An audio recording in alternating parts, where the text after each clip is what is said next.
महिलाओं को यह 5 गहने कभी भी नहीं पहनने चाहिए, वरना इससे आपके पति को कष्ट उठाने पड़ते हैं, यहां तक कि पति की मृत्यु भी हो सकती है। साथ ही हम आपको बताएंगे कि वह कौन सी गलती महिलाएं आमतौर पर करती है जिसके कारण पति की बर्बादी तय है। तो पूरी जानकारी के लिए वीडियो को अंत तक जरूर देखिएगा। नमस्कार दोस्तों, स्वागत है आप सभी का एक बार फिर से आस्था ज्ञान चैनल पर। दोस्तों, सच्ची श्रद्धा से कमेंट बॉक्स में जरूर लिखें, हर हर महादेव, राधे राधे। दोस्तों, महिलाओं को गलती से भी ऐसे गहने नहीं पहनने चाहिए। खासकर यह जानकारी सुहागन महिलाएं जरूर देखें। सुहागिन महिलाओं के लिए उनका 16 श्रृंगार बहुत ही महत्वपूर्ण माना जाता है। शादी के बाद महिलाएं अपने पति के सौभाग्य के लिए श्रृंगार करती हैं। तो दोस्तों चलते हैं। दोस्तों, गले में मंगलसूत्र, माथे पर सिंदूर और हाथों में चूड़ियां, ये 3 चीजें तो हर शादीशुदा महिलाओं की खूबसूरती में 4 चांद लगा देती है। पति के नाम पर किया गया यह श्रृंगार बहुत ही दिलचस्प और आकर्षक भी होता है।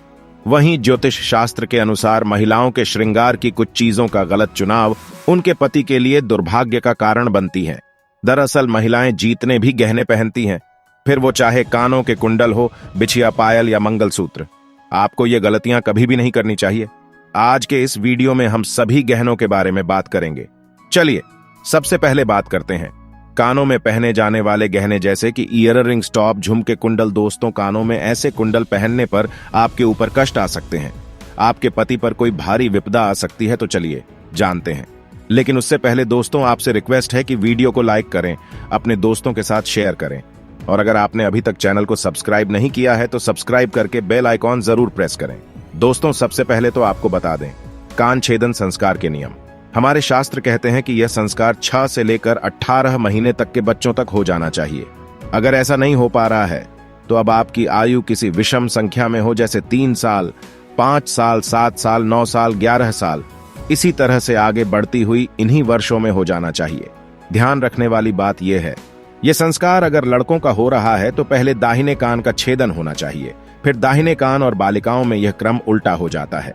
उनका पहले बाएं कान का छेदन होना चाहिए, फिर दाहिना। बालिकाओं में एक और चीज होती है, उनकी नाक, उसे भी छेदा जाता है, और वो भी बायां। यहाँ पर सबसे खास बात यह है कि शास्त्रों में स्पष्ट बताया गया है कि लड़कियों की नाक के बाएं ओर के हिस्से को छेदना चाहिए, सीधे नाक की तरफ न कभी भी नहीं छेदना चाहिए, वरना इससे दोष लगता है। दोस्तों, कानों में कुंडल पहनने से महिलाओं तथा बालिकाओं को स्वास्थ्य रोग, सिर दर्द की समस्याओं से छुटकारा मिलता है।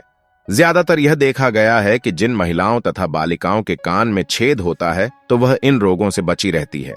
साथ ही साथ इनके सोचने की शक्ति और याददाश्त और बढ़ जाती है।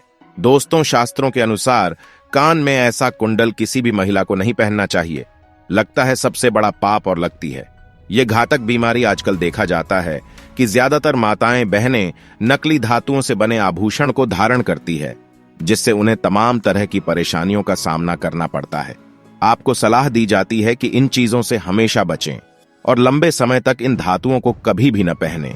आप कानों में कुंडल अगर पहनती है तो सोने तथा चांदी की धातु का ही प्रयोग करें। अगर आप कानों में किसी और धातु का प्रयोग करते हैं तो इससे आपके सभी ग्रह बिगड़ सकते हैं, आपके ऊपर दोष लग सकते हैं, यहां तक कि आपके पति पर सबसे बुरा असर पड़ता है। किसी और धातु को कान में डालने से कैंसर जैसी घातक बीमारी भी हो सकती है, इसीलिए सावधान रहें।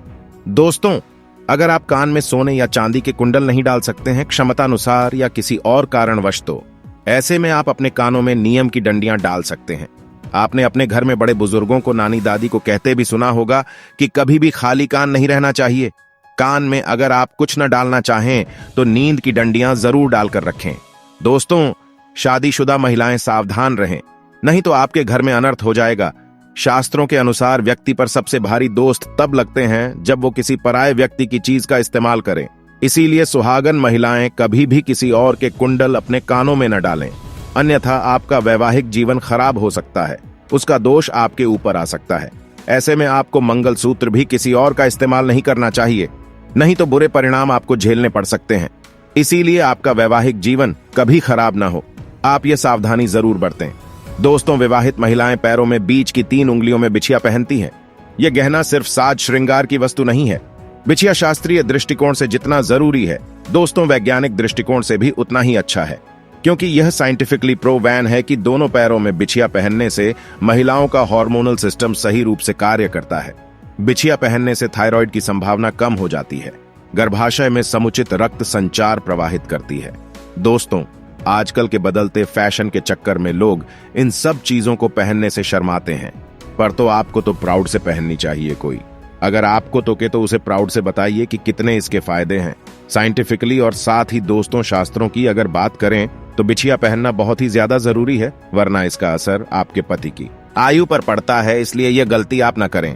चलिए अब आपको बता दें ये कैसी बिछिया आपके लिए अच्छी है और कैसी बिछिया आपको नहीं पहननी है। दोस्तों, सोने के आभूषण तो कभी भी कमर के नीचे नहीं पहनने चाहिए। यह हमने आपको पहले भी बहुत बार बताया हुआ है।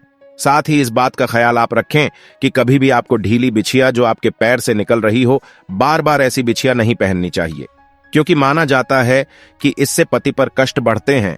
तो अगर ऐसी बिछिया पहनती हैं तो अच्छा होगा कि इसे तुरंत आप बदल लें। और वैसे भी दोस्तों, ढीली बिछिया गुम होने का भी डर रहता है, हो सकता है निकलकर कहीं गिर जाए, तो ऐसा बिल्कुल भी शुभ नहीं होता।